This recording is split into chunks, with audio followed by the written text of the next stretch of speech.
Good afternoon, everyone. Welcome to another Rookie Card Collector 123 video.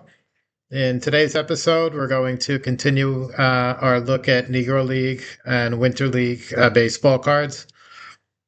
We're working forward in alphabetical order. Today, we're working on the players with last name letter C. So again, I'm going to read you a brief bio of the player. I'm going to show all the cards that they have available out there on the market. Most of the time I have images of them so you can get a good picture of it. Occasionally I don't have an image. Some of them are too rare and I was never able to find one on the internet. So without further ado, let's get started here. So the first player we're going to talk about today is Jacinto Calvo, Calvo. Calvo was actually a white Cuban baseball player. His first season in the U.S., though, he played on a team that consisted of all Cubans. A couple of them were black Cubans, so it was sort of an integrated baseball team. It was located in Long Branch, New Jersey, and were called the Long Branch, New Jersey Cubans. So that was 1915. That was his one season playing quote unquote Negro League baseball. This was pre Negro League official league days, as the first official Negro League did not begin until 1920. So Calvo actually played in the major leagues during 1913 season, and then again in 1920. Both years with the Washington Senators. He had very brief stints in Washington in the American League. Calvo also spent one season in the minor leagues in the U.S., which was at Vancouver in the Northwest League. And again, that was 1916. So Calvo had quite a brief career in the U.S., only playing those years that I mentioned there, a total of 3 different seasons. However, in his homeland of Cuba, he had a extensive career. He broke in with the Almendares Ball Club, which is one of the 4 professional Cuban Winter League teams during the early 1920s, and hit 331, 300, 341, and 336 between 1923 and 1927. And then he had 2 more seasons after that, from 27 to 29, where he hit 317 and 342. So he finished his career in Cuban Winter League ball, primarily all with Almendares, with a 292 career batting average. And Calvo was elected to the Cuban Baseball Hall of Fame in 1948. So let's take a look at, we've got a few Calvo cards to see here. They're all 1920s. They're all the same image from Cuba. 3 different sets.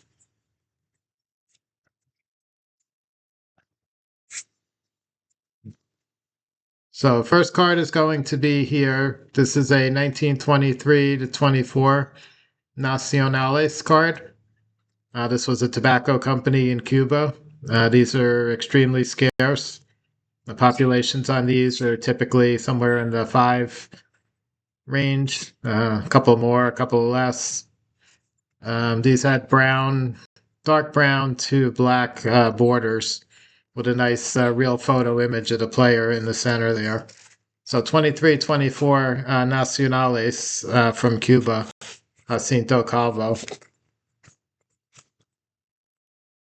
Next one we have here is going to be the 1923-24. All 3 of these are going to be from that time frame. The first 2 of them are going to be from that time frame. So this is a 23-24. This is a Tomas Gutierrez card, also picturing Calvo. Same image, just cropped a little bit differently. Tomas Gutierrez was another tobacco company in Cuba. And these are also rare, similar population report numbers, probably somewhere around 5 or so of each. And the third card and the last card for Calvo is from the company called Aguilitas, another tobacco brand card, also from Cuba. This one was a couple of years later. So these were issued between 1926 and 1927 Winter League ball in Cuba. All three of the Calvo cards, he's pictured in his Almendaris Cuban League uniform.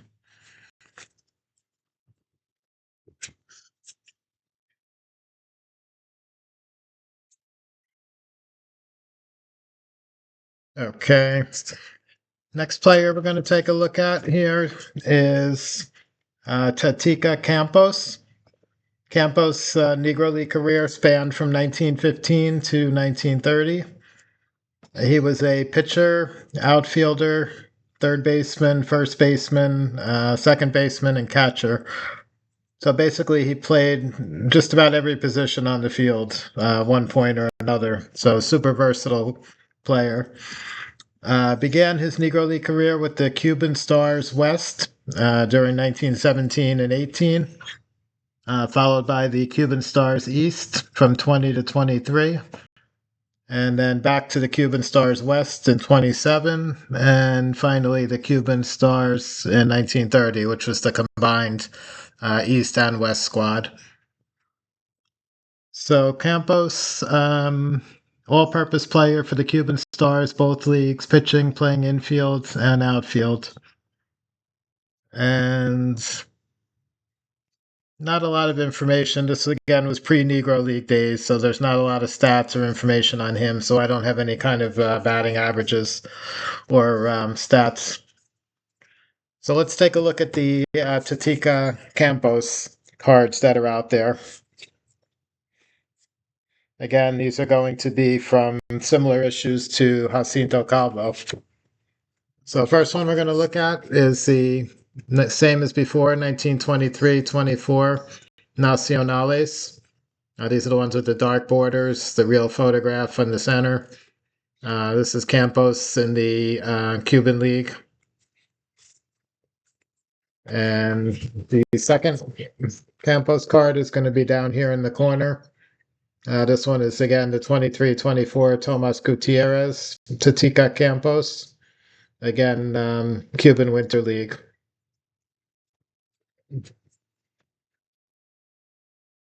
Okay, next player we're going to look at is from a little bit of a different era. He's not 1920s, but he's actually goes back to the first decade of the 20th century, 1900 to 1910 primarily. This is going to be Julian Castillo. He was also a Cuban-born player.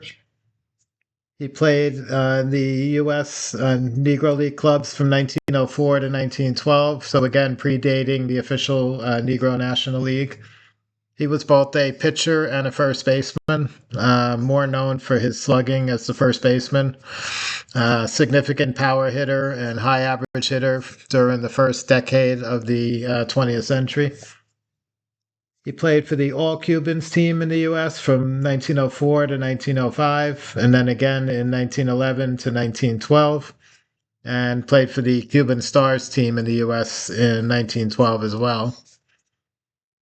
So in Cuba, he was a top player during the first decade of the century, as I said, held many Cuban records, including most games played in 1907, most hits in the Cuban League in 1901, 03, 08, 09, and 10.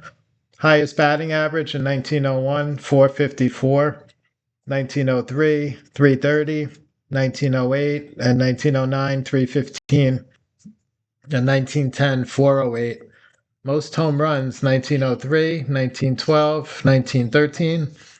Most triples, 1903, 1904, 1907. Most doubles, 1901, 1903, 1907, 1908, 1909, and 1912. Lifetime batting average in Cuba of 310 for his 13 seasons in Cuba, 1901 to 1913. Elected to the Cuban Baseball Hall of Fame in 1943. Based on those stats, seems like a very well-deserved selection for Mr. Castillo there. So Castillo, we only have one card to take a look at, but it's going to be very significant on a couple of different levels. So he's going to be in the bottom row here, right in the center. That's the Julian Castillo card. This is going to be a 1910 Punch Cigars, a card from Cuba again. Now, the Punch cigars are even rarer than the 20 sets that we talked about earlier. Remember, the pops on those were in the 4, 5, 6, 7 kind of range. The pops on these are generally one or two, maybe three, something like that. What makes Castillo's card even more significant, not the example shown here, but there is one of these Punch cigar cards, which came originally, they were the player photo image, like you're seeing here of Castillo. They came mounted on a cardboard backing, a little larger than the size of the card you see here. And most of those, the cardboard backings typically got stuck into an album, which is the way they were intended to be stored. And when you peeled the card off, the cardboard backing would remain stuck in the album, and the card itself, which similar to what you see in the picture here, that's what almost all the 1910 Punch Cuban cards look like today, with the backing missing in every case. So there is a total of four, I believe, 4 or 5 cards known that still have the backing. And one of them is the Julian Castillo card, same as here, but it's got a wider border all the way around the edges with that extra cardboard backing. So a very special card, very special player, and super early Cuban baseball. Second series ever produced in Cuba. The first series was 1909 Cabañas.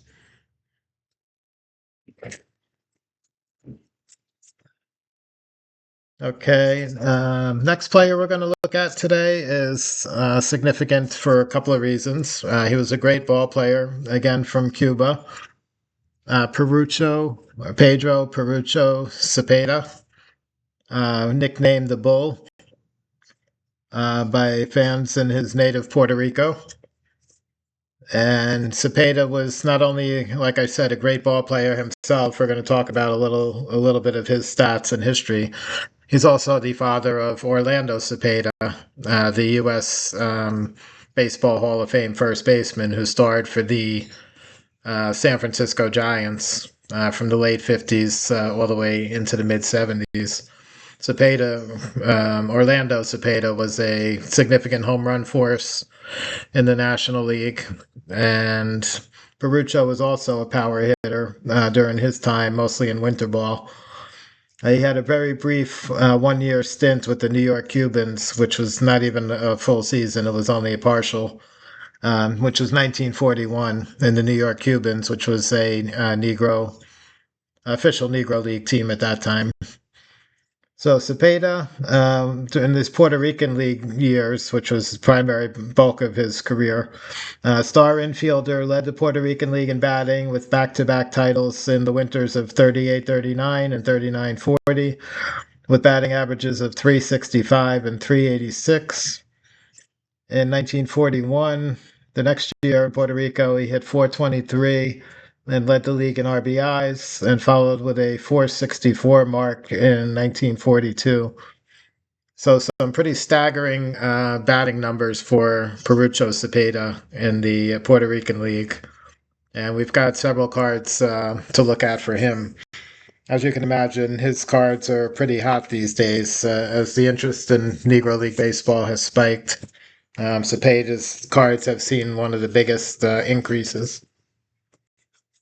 The fact that his son is Orlando and in the Baseball Hall of Fame, I'm sure makes a big difference as well. So this one here, the image is, unfortunately, it's a little bit light, but it's the 1949-50 Toleteros. So this was the Puerto Rican Winter League card set, where you've got the borders around the edges and Cepeda's name at the bottom. This 49-50 was the second year of Toleteros. They made a set in 48 as well. Cepeda was not in the 48 set, though. And we've got a couple more cards to look at here on the next page.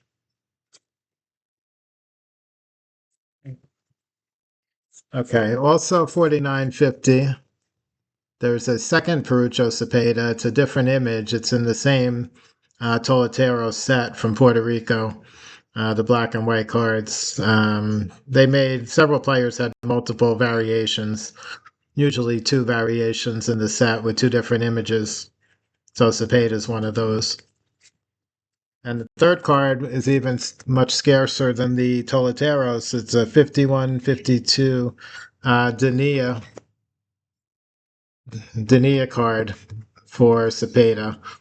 These are in color. This one, he's got his red and white Criollos uniform on here. And super scarce populations on these are typically two or three or somewhere around there. Super scarce card. Toleteros is certainly not common, but you might find there might be a dozen or even a few somewhere in that ballpark of those. The Denis is almost impossible. Okay, so that is Cepeda.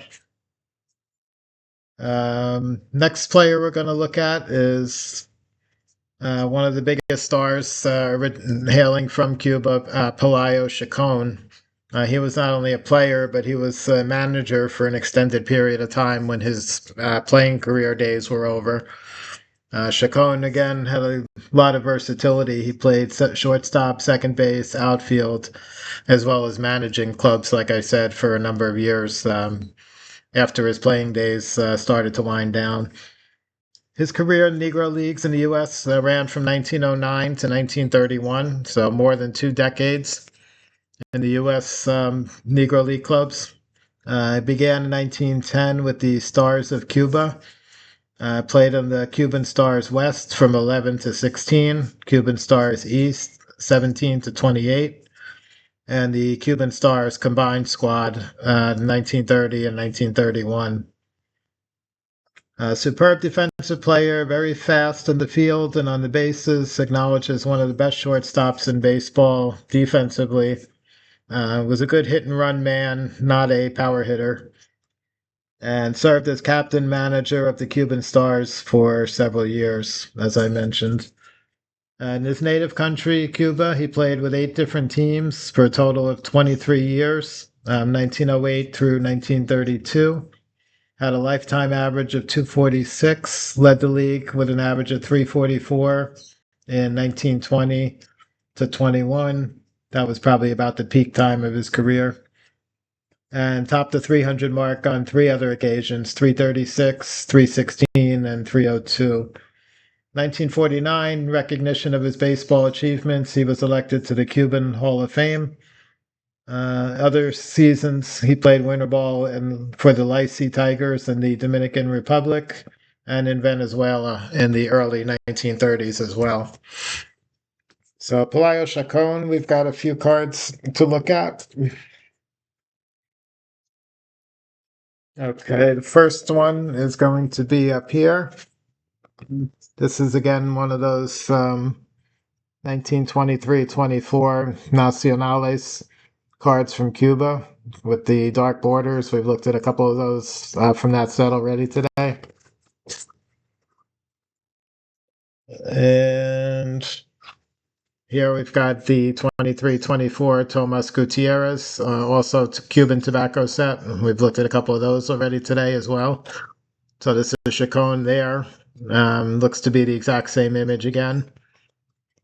Then we have the 1926-27 Aguilitas. The image is a little bit light on this one, but that's him three seasons later, playing for San Jose in Cuba.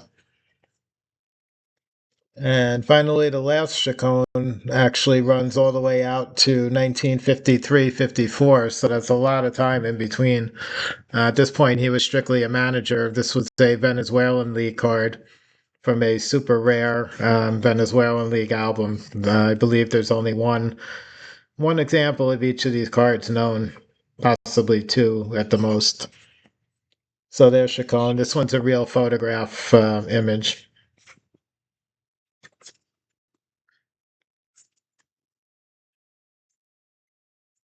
And finally, the way the alphabet worked out today, we actually end up saving the best for last here. We're going to now talk about Oscar Charleston. And if you've been following Negro League Baseball card sales and card memorabilia, you'll know that Charleston has had a couple of recent sales that got well into six figures now for his rookie cards.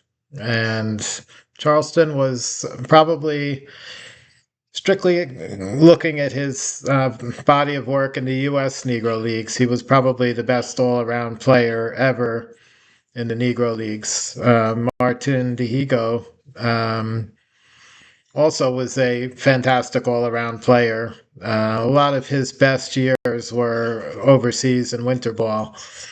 He also excelled in the Negro Leagues as well. But I would say the overall body of work just in the U.S. that Charleston was probably number one. So Charleston, you might be somewhat familiar with him already. His Negro League career spanned from 1915 to 1941. That was primarily years where he was still active as a player.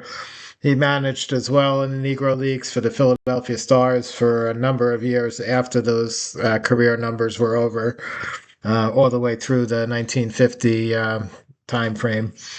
So during his playing days, Charleston was both center fielder when he was younger and then through the prime of his career, and then eventually moved to first base in the later part of his career. Some of the major Negro League clubs, and he played for almost all of them at some point. Indianapolis ABCs began his career there in 1915, played with them till 1920. New York Lincoln Stars, a couple of years there. Chicago American Giants, 1919. Harrisburg Giants, 24 to 27. Hilldale Daisies, 28 and 29. Homestead Grays, 1930 and 31. Those were the seasons where Josh Gibson was just getting started in the U.S. Negro Leagues and played for Homestead. Pittsburgh Crawfords, 32 to 38. Those teams, the Pittsburgh Crawfords in the mid-30s, are believed to be the greatest Negro League teams in history, large part due to Charleston, as well as the Gibson, Satchel Paige, Cool Papa Bell, Judy Johnson, and a couple of other guys, Willie Foster, that kind of went in and out from that team. As a hitter, the popular barrel-chested slugger was often compared to Babe Ruth. Earlier in his career, his speedy, slashing style on the base pass earned him comparisons with Ty Cobb. Defensively, his superb play in shallow center field was reminiscent of Tris Speaker. So he kind of took the best of all those Hall of Fame level players and combined that into one player, which was Oscar Charleston. At age 15, he left home and served a stint in the Army, U.S. Army, where he ran track and played baseball while stationed in the Philippines in the 24th Infantry. A quick note with that, there is a real photo postcard that exists of the 24th Infantry baseball team in 1915 when Charleston was there, and he's actually pictured on that postcard. It's a one-of-a-kind as far as I know, and I can only imagine in today's market, if that came up for auction, what that would sell for. But it's a really incredible piece. I've seen it before, pictures of it. 1921 season served best to exemplify range and depth of his talents. He compiled a .434 batting average, led the league in stolen bases, 35, doubles, 14, triples, 11, home runs, 15, and that's in 60 games played. 1931 Grays, he's considered among the greatest teams of all time. Charleston hit .380, along with Josh Gibson, Smokey Joe Williams, Judd Wilson, George Scales, Vic Harris, Ted Page, and Ted Double Duty Radcliffe. Charleston's credited with a .357 lifetime batting average and 151 home runs in official Negro League games, and was elected to the National Baseball Hall of Fame in 1976. So one of the real biggest superstars of Negro League Baseball, Oscar Charleston. And we've got three Oscar Charleston cards to look at here. Two of them are rookie cards. One of them is a couple of years later, but still a super valuable card. So the Charlestons are going to appear on the bottom row here. The first card I'm pointing to right now is 1923-24 Beacon. This was from Cuba. This was another tobacco company card, similar to the Nacionales and the Tomas Gutierrez that we talked about earlier. Right next to that one is a 23-24 Tomas Gutierrez, same format as a couple of the other players we looked at before. This one pictures Charleston. One of these two cards, I forget which one it is, just recently sold at auction for, I believe it was $240,000. There was another sale earlier this year of the other card, I believe, that sold for about 160 or 180,000. So these Negro League card prices really exploding in the last couple of years since MLB added the Negro League stats to the record books. Charleston, being the best of the best, has seen a tremendous increase. When I was collecting these Negro League cards back 10, 15 years ago, the decent Charleston rookie one of these would go for like 15 to 20,000 probably, compared to 200,000 today. So mega difference in price. And finally, the last Charleston card here, 1924-25 Aguilitas, another Cuban card. Aguilitas made two sets. This was the first year that they made a set, and then 26-27 they made a second set. Most of the biggest Negro League stars were in the set the first year and not the second, including Charleston, Pop Lloyd, Biz Mackey, and a couple of other Hall of Famers. The biggest name in the second series from 26-27 was Alejandro Holmes, who is yet to be in the Hall of Fame. So that's going to wrap up today's episode of Negro League, Winter League baseball card review. A lot of interesting stuff there. The Oscar Charleston cards are really fabulous. I had one of those at one time, the Aguilitas from 24-25. Of course, I wish I still had it, but was sold many years ago. So anyway, hope you enjoyed the video. Have a great day, and I'll catch you guys on the next one.